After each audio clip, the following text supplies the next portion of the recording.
जय भीम बाबा जय जय भीम जय जय भीम।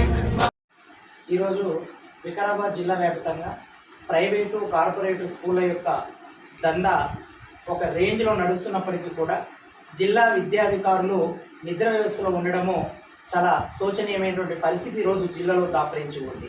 వికారాబాద్ జిల్లా వ్యాప్తంగా ఉన్నటువంటి కార్పొరేట్ స్కూల్ అయినటువంటి శ్రీ చైతన్య నారాయణ స్కూల్స్ కనీసం వాటిని రెన్యువల్ కూడా చేసుకోకుండా దానితో పాటు వాళ్ళకు అనుమతి లేనటువంటి బిల్డింగ్లో ఇప్పటికి ఇంకా స్కూళ్ళను నడుపుతూ దాంతో పాటు వాళ్ళు యాక్చువల్గా శ్రీ చైతన్య స్కూల్ అనే పేరు మీద నడపాలి కానీ ఈ టెక్నో అని ఇంకా రకరకాల పేర్లతోటి పెడుతూ పర్మిషన్ ఒక పేరు మీద స్కూల్ ఉంటూ వేరే పేరుతోటి వాళ్ళు స్కూల్ నడుపుతున్నటువంటి పరిస్థితి వికారాబాద్ జిల్లా వ్యాప్తంగా నెలకొన్న పరిస్థితులు మనకు ఈరోజు కనబడుతూ ఉన్నాయి.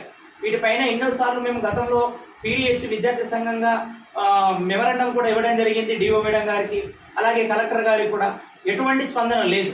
కాబట్టి ఇప్పుడు జిల్లా వ్యాప్తంగా ఉన్నటువంటి కార్పొరేట్ స్కూళ్లను ఏవైతే అనుమతులు లేకుండా నడుస్తున్నాయో వాటి యొక్క గుర్తింపు రద్దు చేయాలి.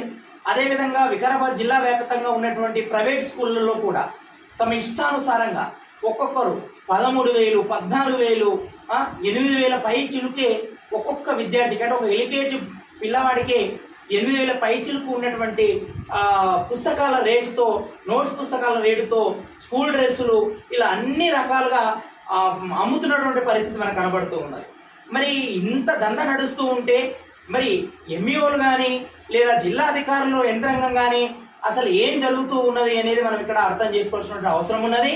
మేము ప్రోగ్రెసివ్ డెమోక్రటిక్ స్టూడెంట్ యూనియన్ తరపు నుంచి ఒకటి డిమాండ్ చేస్తూ ఉన్నాం. త్వరలోనే పెద్ద ఎత్తున మేము ఆందోళన కార్యక్రమాలకు సిద్ధమవుతాం.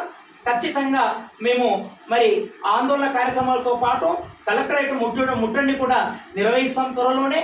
ఖచ్చితంగా ఈ ప్రైవేటు కార్పొరేట్ ఫీజుల దందా అనేది తగ్గాలి. అదేవిధంగా 25% విద్యాకు చట్టం ప్రకారము ఆ యొక్క చట్టాన్ని నీరు గారుస్తున్నటువంటి ఈ ప్రైవేట్ కార్పొరేట్ స్కూళ్లను కూడా ఖచ్చితంగా గుర్తింపు అనేది రద్దు చేయాలి. ఈ 25% విద్యా విధానాన్ని అనేది ఖచ్చితంగా అమలు చేయాల్సినటువంటి బాధ్యత ఈ యొక్క ప్రభుత్వం పైన ఉన్నది అని ఈ సందర్భంగా తెలియజేస్తూ ఉన్నాను.